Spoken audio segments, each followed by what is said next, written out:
Saudaraku, sesosok mayat pria ditemukan membusuk di kebun jagung di Desa Lowedeski Jaya, Kecamatan Babul Makmur, Kabupaten Aceh Tenggara pada Sabtu 25 Februari 2023 sekitar pukul 11 waktu Indonesia Barat.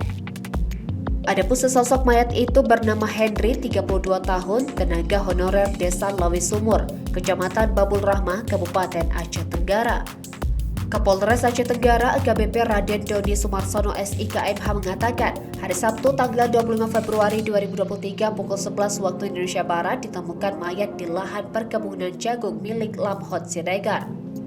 Menurut Kapolres Aceh Tenggara, mayat yang membusuk di perkebunan jagung diduga adalah masyarakat Desa Lawe Sumur, Kecamatan Babul Rahmah yang telah hilang semenjak hari Minggu, tanggal 19 Februari 2023.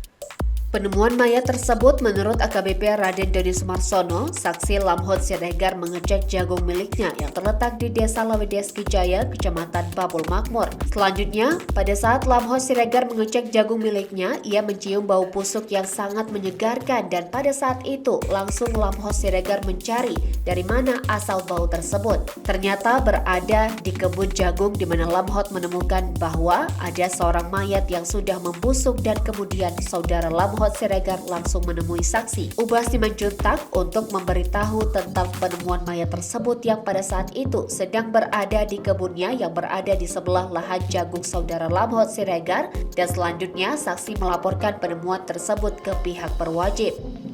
Sebelumnya pada Rabu 22 Februari 2023, pihak keluarga Henry telah membuat laporan ke Polsek Babul Rahmah tentang orang hilang, sehingga mendengar adanya mayat yang ditemukan di Desa Lowedeski Jaya, Kecamatan Babul Makmur, dan Kapolsek Babul Rahmah beserta Kanit Intel dan Kanit Reskrim Polsek Babul Rahmah beserta pihak keluarga Henry langsung datang untuk memastikan apakah mayat tersebut benar adalah Henry, dan pada saat itu pihak keluarga menyatakan ciri-ciri pakaian yang digunakan mayat tersebut adalah pakaian yang sering digunakan korban.